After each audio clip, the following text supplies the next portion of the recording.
From LinkedIn News, I'm Leah Smart, host of Everyday Better, an award-winning podcast dedicated to personal development. Join me every week for captivating stories and research to find more fulfillment in your work and personal life. Listen to Everyday Better on the LinkedIn Podcast Network, Apple Podcasts, or wherever you get your podcasts. From LinkedIn News, I'm Jessie Hempel, host of the Hello Monday podcast. Start your week with the Hello Monday podcast. We'll navigate career pivots. We'll learn where happiness fits in. Listen to Hello Monday with me, Jessie Hempel, on the LinkedIn Podcast Network or wherever you get your podcasts. Hello, my friends, and welcome to another exciting episode of Negotiate Anything. This show is produced by the American Negotiation Institute, and with over 5 million downloads and listeners in over 180 countries, listeners just like you have made this the #1 negotiation podcast in the world. Hi, my name is Kwame Christian, and I am the founder and CEO of the American Negotiation Institute. Here at ANI, we believe that the best things in life are on the other side of difficult conversations, and we are passionate about providing you with the best content that will help you to make your difficult conversations easier, both at work and at home. Lastly, I want to remind you that we offer consulting and conduct trainings, both virtually and in person, all around the world. Our focus is in 3 main areas. First, negotiation and conflict resolution. Second, leadership. And lastly, diversity, equity, and inclusion. Check the link in the description below to learn more about how we could work with you and your team. And now, without further ado, let's jump into the interview.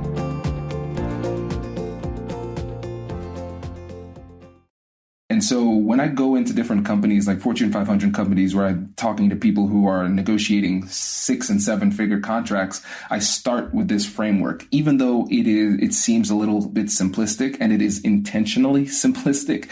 I start with this framework because I want it to be generally applicable. So it's a framework that you could utilize both at work and at home in every single difficult conversation that you have. And then if you want to be more strategic, then you layer on additional high-level tactics on top of it. But you start with compassionate curiosity. And so going back to the simplistic nature of it, it's a 3-part process. So the first step is acknowledging emotions. The second step is getting curious with compassion. And then the third step is joint problem solving. And the reason that I made it so simple is because I wanted it to be a framework that people could think back on and utilize even when they are in their most stressful situations.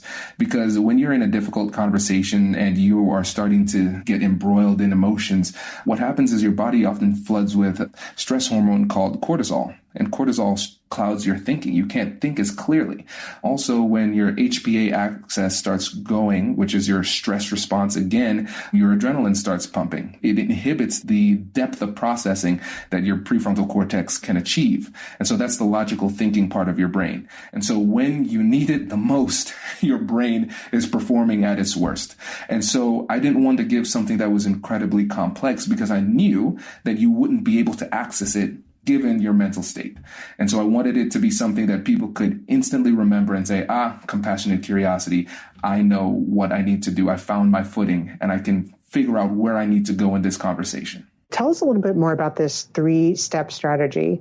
I love that it's so simple because, like you said, you're sitting there, the other person says something you weren't expecting, your stress hormones flood your body and you can't think. So tell us a little bit more about each of these 3 steps. You say acknowledge emotion. What does that mean? So when it comes to acknowledging emotion, essentially what you're doing is you're pointing out the elephant in the room. You can tell that there's something going on with the other person and you want to let them know that you see it. And the benefit is it makes them feel as though they are emotionally validated. Because a lot of times the worst thing you could do is if somebody's really upset or frustrated or sad or mad, you say something like calm down or relax or it's not that big of a deal, which obviously has the opposite impact. It inflames them because what you're doing is you're belittling their emotion. And so when you think about it psychologically, what's happening is that you're in a conversation now with their amygdala. Their amygdala is firing and it is an emotional response that you're dealing with. And the way to quiet the amygdala is by labeling the emotion. And in order for them to be able to say, okay, yes, correct, that's the right emotion, or no, that's wrong, that's the wrong emotion, they need to start to think logically about it. And the thing is, once you say, you pinpoint it, then it has a calming effect because now they don't feel like they need to impress upon you the fact that they feel this way or make you feel the ramifications of their emotions. They say, okay, Kwame sees me and he gets it. So here's an example. So in my mediations, a lot of times it's a situation where litigation has led to this point where we're about to go to trial, but the judge sent it to us to try to resolve the conflict. And so they might have been in conflict for over a year at this point, going back and forth, but they haven't been able to find a resolution. And in so many cases, it's not a substantive barrier that's preventing an agreement. It's an emotional barrier first. It's both. It's usually a mixture, but you can't get to the substance until you get through the emotion. And so I would say, if I were in your position, I would feel frustrated. And so sometimes if they're not willing to open up, I'll just guess, but I'll personalize it. So if they don't want to own it for themselves, I'll own it for them and say, if I were you, I would feel frustrated. And so it has a magical impact, because let's say in some situations they would say, yes, I'm frustrated, and here's why. And then they'll start to share more information, because it's almost like a deluge of feelings kind of come forward, and they're going to share that thing that was hidden behind the emotion. Or they might say you're wrong, which is still good for me, because people hate to be mislabeled. So I went to OSU.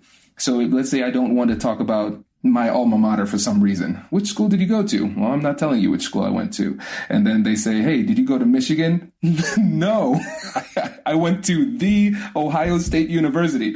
It's like, I might not want to tell you, but I don't want you to mislabel me. That's worse. What happens, and I remember very distinctly in one of my mediations, I said, I did the frustration move. And she said, no, Kwame, I'm not frustrated.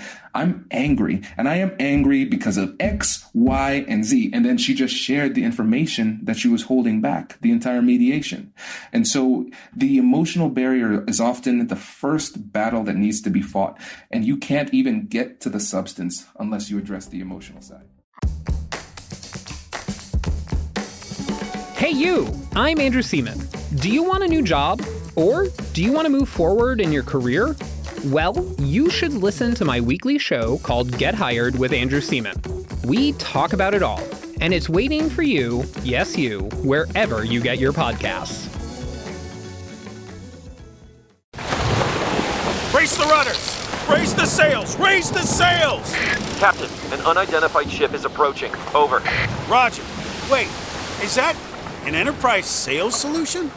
Reach sales professionals, not professional sailors. With LinkedIn ads, you can target the right people by industry, job title, and more. We'll even give you a $100 credit on your next campaign. Get started today at linkedin.com/marketer. Terms and conditions apply. I think assertiveness is something that is often misinterpreted or misunderstood, especially by women. I would say, I can say as a woman. As women, we tend to be less assertive than men. And I think it has a lot to do with education and what's been expected from us and the belief systems that we have. I believe today women aren't as assertive as they should be.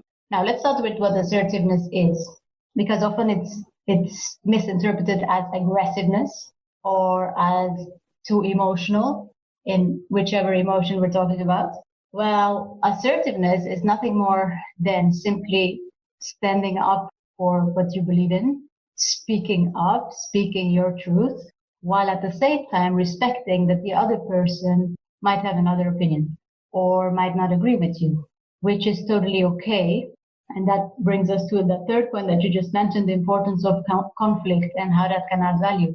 So assertiveness for me is simply having enough self-confidence, having enough a level of self-esteem to consider that what you have to say, you are worth saying what you have to say. And the other person also has the right to say what they think, even if you don't agree. That's assertiveness. So if you look at it that way, I believe we should really train everybody, including young children, to speak up, to say, you know what, you have the right to speak up. I can speak for myself. I was educated in a way where my father used to always tell me, Luz, if you don't know everything about the subject, then don't say anything at all. Like you have to be this world-class expert in whatever it is that you want to say before you have the right to open your mouth. And obviously that left a mark on me. I was very shy. I didn't speak much. And every time I had something to say, but I would think about how am I going to say this? Does this add value? Who am I to? Etc., etc. Until I did a lot of work on myself and realized, you know what? If I have something to say, I have the right to say it, even if it doesn't come out like this perfect phrase that adds value and solves the world problems. And yeah, I worked a lot on that. And then by helping others, I realized many people struggle with this, and women more than men in my experience. And it's something that is not okay. It's not okay that people think they don't have the right to speak if it's not good enough. So yeah, assertiveness is key in communications, in life, and in every negotiation. Fantastic. Yeah, I agree 100%. And I think that misunderstanding that people have of assertiveness is very problematic, because a lot of times it's seen or can be seen as a negative thing. And really what you're saying is it's just recognizing the rights of both parties to speak up and share their thoughts. And one of the things that I thought was really interesting was not just the fact that we are speaking up and advocating for ourselves, but at the same time, we are accepting the right of the other person to have a differing opinion. Why is that last part so important? Because if you don't respect the other part, that's when you become aggressive. That's when it's all about you and you take all space and you don't listen anymore. And then it's not a dialogue anymore. It's a monologue where you just think that what you have to say is so important that everyone should listen and agree. Well, if you keep that humility and say, just the way I have the right to speak up, someone else has the right to speak up, even if they don't agree, then the way you communicate automatically becomes more respectful and ethical. Right. Mike, let's start off with that first part, gathering information. What are the things that we need to know about that? Well, Kwame, I think and even let's take even a step back, further from that. I think that one of the things that all of us humans tend to do is that we want to make sure that other people understand our position, and they want to understand where we are coming from, and we want people to understand what we want and what we're trying to do.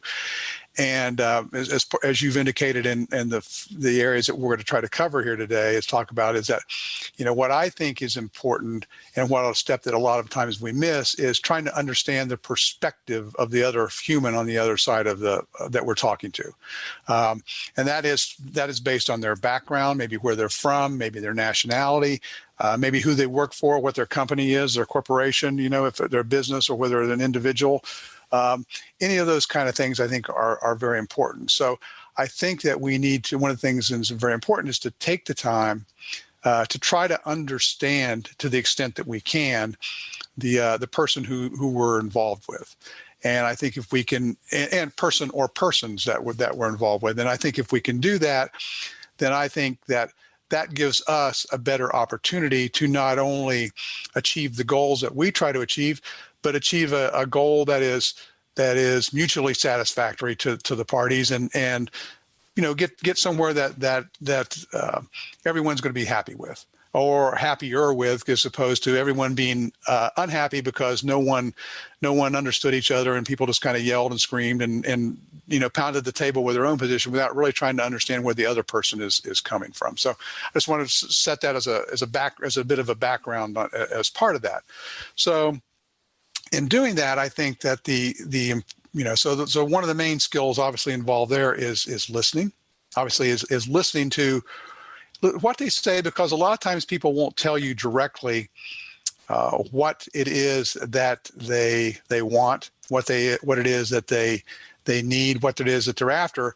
But I think if your listening skills are good enough, and you've done it enough times, that it can be very helpful for you to try to figure out, okay, what's really behind what are the meanings behind the words, and what are their what's their pain, what's causing them to be there, and what's their motivating factor. And so asking questions, I think, is the best way to do that, and listening to the responses and asking follow-up questions if need be is what really helps to gather that type of information.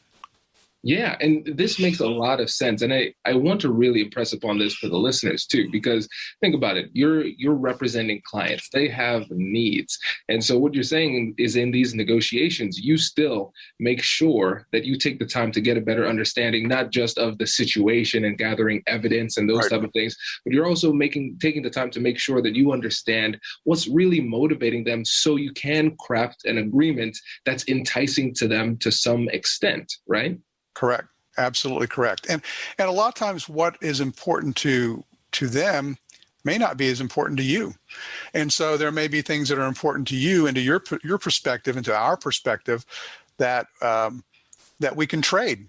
Okay, so something that's really important to them doesn't matter to us, and that's very easily something we can hold and say, well, we'll give them that, but we want something else in return for it that's more important to us. And so, understanding those issues and so understanding not only your position and what's important to us and where we want to get in the end, but if we can understand where they want to get in the end, that helps as well too. So, right.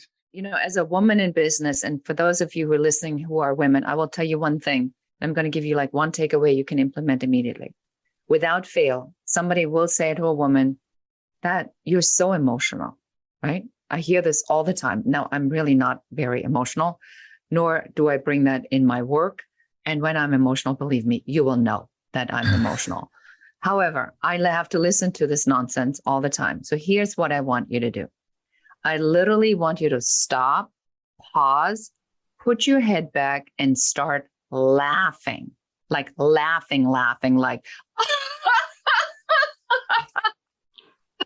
God, I didn't know that worked still. What I was saying is back to the subject at hand, and you just wipe it off the table. You pretend it never happened. You give it no power. You just laugh and move on. Oh my gosh. Okay, wait, listeners, let me explain my laughter. My head was not back in a sarcastic way. I was laughing in a genuine, this is great type of way. Because what you've done really is they have attacked you. And what you've done is said, that was cute. And now let's get back to business, right? Exactly. And so you've demonstrated that it was irrelevant. It was juvenile. It was immature. And most importantly, it is beneath me to even address that. Exactly. Right? Oh, that's so good. And that's such a power move. It changes the entire dynamic. It is a power move. And in negotiation, if I step into that, I give it power, I already lost. Yep. Oh, no, we're not just going to pass by that, because that's really important. So I want you to go deeper into what you just said, because I think for a lot of listeners, this is going to be the part of the podcast where they pause it and go back. Because a lot of times when somebody attacks you, when somebody insults you, you get offended, you get defensive, and then you feel obligated to go into that, which is exactly what they want you to do. And so what you're demonstrating to people is that, no, you need to demonstrate some restraint and not play that game, even though everything within you wants to attack back. So why is that the right approach, to hold back? Because as an authority, as an expert, it's so beneath you, it doesn't even warrant a response. And when you wipe it off the table, they look like idiots. You don't. So, this laughing strategy is a straightforward out of the negotiation book strategy. I used it when I was in negotiation for a personal injury lawsuit. I was hit by a car on my bicycle and had a bad neck injury. And then they came in and they said, well, the best they can do is $20,000. And I was sitting there typing on my computer. I put my head back and I just laughed. I literally laughed. It was ridiculous. And then I stopped and I said, no. And I just went back to my computer, ignored the mediator, and just went right back to work. Didn't say anything else, because it was a negotiation tactic, because I knew they were going to do that. And you have to exercise discipline, because when somebody attacks you, and you just said that, Kwame, is that you have the tendency to say, what makes you say that? Or you idiot, or how dare you address me like that? Why can't I have any respect? It's bait. They're setting a trap for you to make you look bad. The minute you justify your behavior, or you say, why would you say something like that?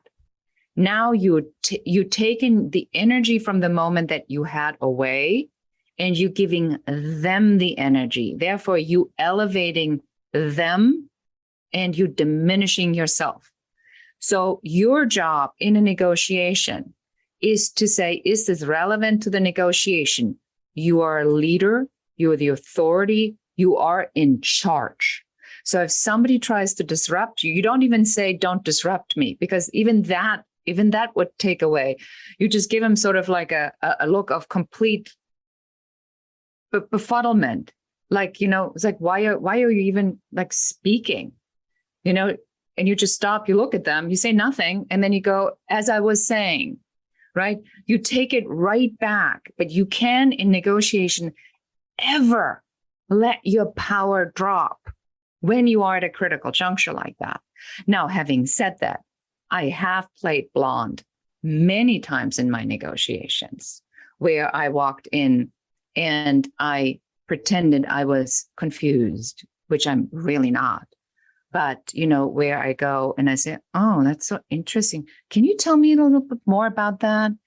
And because when you make people feel comfortable and they feel superior over you, they are most likely to slip a piece of information that you can use. And then when it's time, you jump in and then you said, well, as you said, obviously you don't have a lot of the stuff that I'm offering and that you really dislike your vendors. So how about we moving now to discussing the contract, because clearly you have a need for this. This is so good. Well, let's lean on the discipline side of that piece for a moment, because that's also really important. Because if you actually think about a negotiation, there's the skill of knowing what to do, but then there's also I think a lot about like a software sales context where I've worked for months and months and months showing demos and meeting with people at this organization, and we're so close to the finish line of getting a contract signed. And then we go on what I think is going to be a quick call to talk about the contract and the terms, and they start hitting you with stuff hard and you're getting punched in the face. And it is very easy to get rattled there. And one thing that has helped me a lot is prior to any negotiation, people talk about planning and like there's these elaborate worksheets that I see people put together of your best case, their best case, your worst case, their worst case. I just try to jot down a couple bullet points of like things to keep in mind. So I'll literally, before every negotiation, I'll have a piece of paper in front of me and I write down the word, what did you have in mind? I write down the word, no unilateral gives, meaning me giving something without getting something in return. I'll write down, get all asks on the table. And so I write these things down. I know them intellectually, but in the moment when I've got a managing partner of a big law firm and she's coming in hot and tearing me apart, I look at that thing and I look at those bullets and I say, okay, I'm going to reorient around those basic principles. I don't need a fancy worksheet here. I just need to make sure I lean on those principles hard. I love that. And I think that's a level of preparation that really anybody can get to in any conversation. Right. If you're willing to take 60 seconds before the conversation and just write a couple of things down, in most situations, you'll be able to handle that. Right. And again, when we think about these tools that we're giving people, and I know I do it all the time because I think it's a bit of a bias as a lawyer because I get the privilege of being able to be paid to prepare for these conversations. I'm still billing, right? And so I have a very elaborate preparation guide. And I know the listeners are saying, they're like, oh, Kwame's winding up for it. So if you go to AmericanNegotiationInstitute.com/guide, you can get access to all of our free negotiation guides. And now back to the podcast. But most people don't have the time to fill out, a 5 or 6 page guide, right? But you do have time to just write something down. And if I'm having a conversation with my wife about, where our kids go to school or how we spend our money or something like that, she would be kind of freaked out if I came with 5 pages of preparation, and I think it helps the conversation flow more organically. If you have something that you can refer to very briefly, just to keep you focused on doing the right thing and avoiding some of the mistakes you could make. Bingo. Totally agree. And so you need to have strategic disclosures. You need to be willing to disclose something that doesn't necessarily hurt your position, but triggers reciprocity and makes them feel safer sharing that information with you. And then you'll be able to notice that as the conversation goes on, if you acknowledge the emotion and they feel validated, and you don't need to agree with their position, that's an important part of it. You can recognize that there is legitimacy in the way that they feel without succumbing to their position. And that's a key distinction. And so once you acknowledge that emotion, you might start to see the emotional tenor of the conversation going down. And that's when you can shift to the substantive issue. And that's when you shift to step 2, which is the compassionate curiosity side of it. I think one of the hidden benefits of the framework is that it helps you with timing, because it doesn't make sense to give a logical message to somebody who is operating with the illogical part of their brain. We've all had those situations when we say something that is just factually accurate and the other person rejects it. And we're like, what world are we living in? And then you start responding with more facts, more figures, more logic. But what's really happening is that we are now in a situation where we're talking to their internal toddler. It doesn't matter what you say at this point. They're incapable of comprehending it at a high level. And so this helps you to identify when in the conversation you should say what. And if they're in a highly emotional state, all the logic, all the facts, all the figures that you want to bring to the table, it doesn't matter. They're not ready for it. And so you have to work your way through this process in order to get to the substance. Now let's think about the fact that sometimes people are really, really aggressive when it comes to their negotiations. And when you think about us as lawyers too, the system that we use is actually called the adversarial system, especially when you think about from the court perspective. And so in many situations, it's almost bred into certain attorneys that they need to be adversarial in their negotiations, not just in the actual courtroom scenario. And so in that situation, if you're trying to gather information and you're asking questions and you're up against somebody who is more adversarial in nature and they don't want to give that information, what types of things do you do to encourage them to share when they don't want to? Well, obviously, to the extent that you can build rapport with someone, that helps to get them to share. But that's not always going to be possible. That's not always going to be something that you can achieve. And if you can't, then to some extent, what we really need to try to figure out is what are behind the questions. So if they're not giving up the information. If instead of giving up information and helping us to understand their position, they're making demands, then the easiest thing to do with that is to try to ask them to explain their demand and why is that demand important to them. So if their position is, I need this, and they're pounding the table and this has to happen and we need to get this taken care of, then, well, help me to understand why that's important to you. What risk are you trying to cover there? What are you trying to accomplish? So what is this? So if you can have them to not only to state a position, but to have to explain their position, then I think that gives you a level of understanding there as well, too. Because if they can articulate it, they can explain it very well, then it's probably a more important one to them than one that they just say, well, it's just because. And sometimes we get to just because, and those are the ones that are harder to deal with because, I've been working on a large transaction recently, and we've had several of the just because, and it was just like, well, we explained to them why maybe their position didn't make the most sense or why it wasn't as important to them. And then their position just basically come back and say, well, we want it anyway. So I guess you learn something there too. You learn something of what their position is that they're just making demands and that they can't necessarily back up. So maybe that's something we need to try to find. We can trade some things that are other things for those positions if those are really important to us. And if they're not that important to us, then we're not going to spend that much time, worrying about it and fighting over it. So.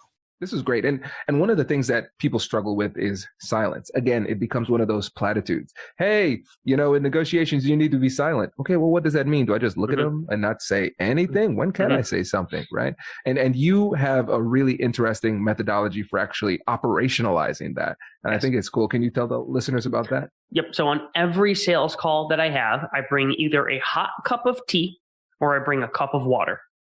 Got some water here today. And the reason for that is there's a joke from a movie where the guy's like, I don't know what to do with my hands. I don't even know what movie it is, but it's like, you're right. I'm like, what am I supposed to do when I'm silent? Just sit there and look at them? Oh, sorry, my Zoom froze. Like, what I do is when there's a moment when I want to employ silence, what I do is I take a sip of water. And I do that intentionally. Like, I think it signals to the other person, it's your turn to talk.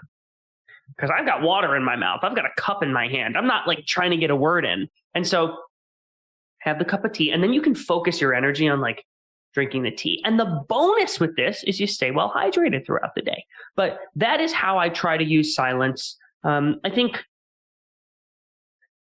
the reason silence works, right? The other person fills the void with that, and it can feel awkward, and having some tea can make it feel a little bit less awkward. But again, you're signaling to the other person, hey, I want you to talk here. You're signaling like, I'm listening. You also are soliciting more information, because by them filling the silence, you get more information out of it. And when you want to use it, I think common areas that people know to use it is, okay, you just said the big pricing number, right? Or they just hit you with a really hard ask and you don't want to respond right away. So you're silent for a second to hope that they justify with more information. It can be hard to do that. And that's why I use that phrase, well, what did you have in mind? Because that's essentially the same thing. It's me saying, okay, wait, I heard you. Well, what did you have in mind there? Now I'm asking them, hey, can you please fill the silence? But even in the beginning of the meeting, I think it's okay to come on and say, hey, so the agenda that I've got, even without silence, what I'm trying to do repeatedly in the interaction is hand them the mic. Put the mic in their hand and tell me stuff. So if you think about the context of I'm about to go over a proposal with a customer, or they emailed me and they said, Nick, we need to review the contract because we've got some asks here. Well, when I get onto that meeting, what I want to do is I always try to set an agenda up front where it's like, hey, I think the intent of this meeting is you had some asks around the contract. If I can, I want to get them in advance so that I can review them and sort of prepare. Regardless of whether or not I get them, I go in the meeting and I say, hey, I think the intent of this meeting, I see we've got 45 minutes on the calendar. Do you have a hard stop sooner? Because if you do, I want to make sure I'm watching the clock. I always do that because you don't want to ever get in a situation where you're 18 minutes in and they're like, oh, I have to go. Sorry, I've got another meeting I need to get to, because that makes things sort of feel rushed and that can throw you off course. So I try to set a really professional agenda up front, confirm the time, confirm the agenda, and hand them the mic. And what that looks like is, hey, I've got us down for 45 minutes. I think that puts us at a stop at 1:45 today. And then in terms of the agenda, I know you had some asks around the contract language. And so I think we're going to be reviewing those. Key phrase here. Is there anything else that you would really like to accomplish in today's session?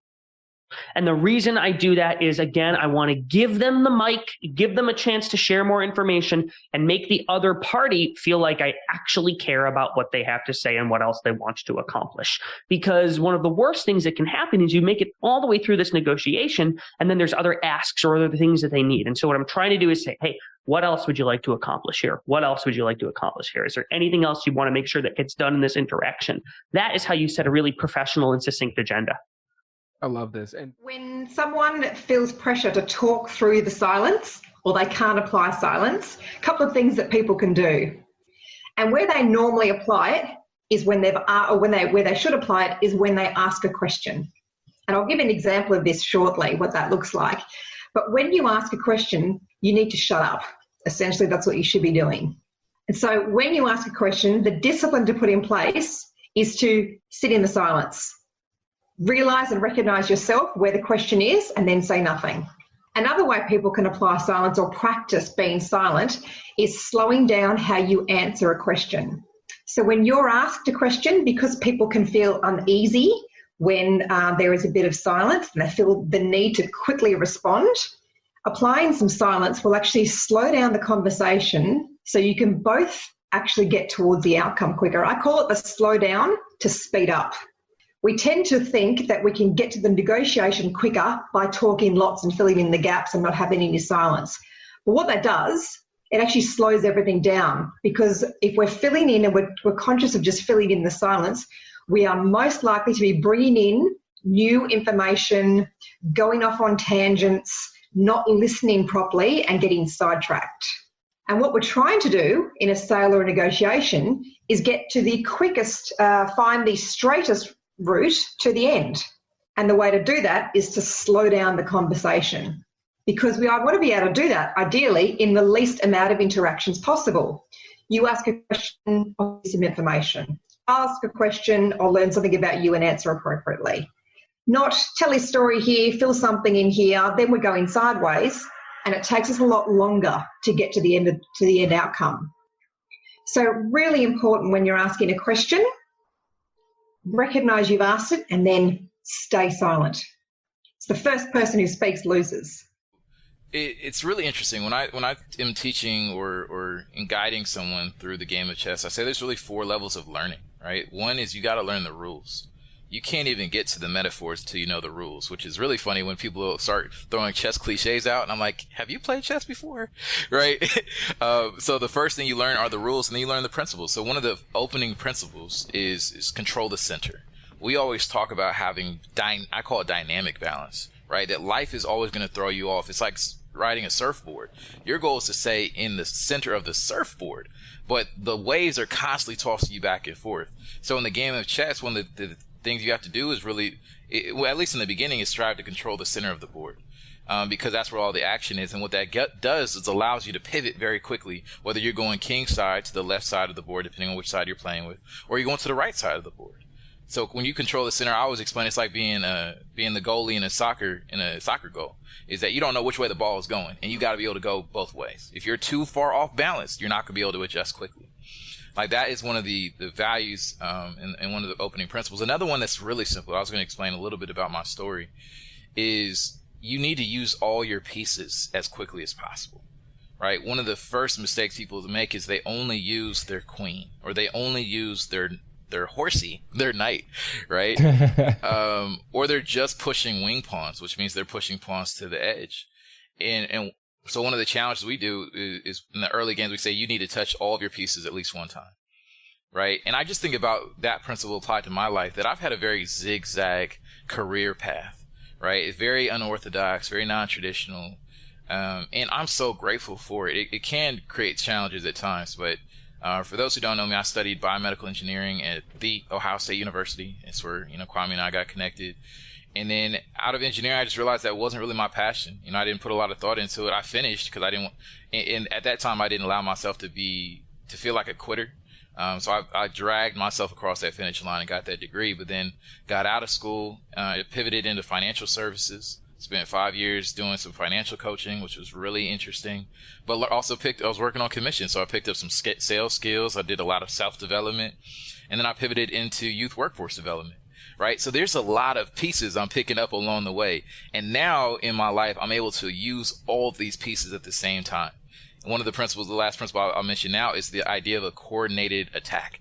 Right? It's so beautiful stringing all the pieces together. I actually enjoy when I'm playing people depending on whom I'm playing. If I'm playing Kwame, I'm keeping queens on the board. But, I'll take a queen off the board. For those who don't know, the queen is the most powerful piece. And I say the power in chess, all it has to do with options. The more options you have, the more powerful you are in the game of chess. The queen has access to the most squares because it can move as far as it wants in any direction. But I like taking the queens off the board and figuring out how to coordinate attacks, or what I like to call it the dance, or plays, is with knights and bishops and rooks. Because you have to learn to work together. You have to use all your pieces. You can't rely on your gift. For those who have seen Encanto, spoiler alert, Encanto is a really cool movie where you learn how to work together. You don't have to just rely on one power piece all the time. So those are examples of principles in play. And Kwame, it would be interesting. We talked a little bit about this, is what do you do when your principles conflict? What do you do when you're not sure what to do? Congratulations! You've just joined an elite club. By listening to a full episode, you're now officially on the Negotiate Anything team. So welcome aboard. What most team members do is they subscribe to the podcast because that allows them to automatically get the latest episodes of the show. The best things in life lie on the other side of difficult conversations. Keep learning, keep practicing, and keep getting better.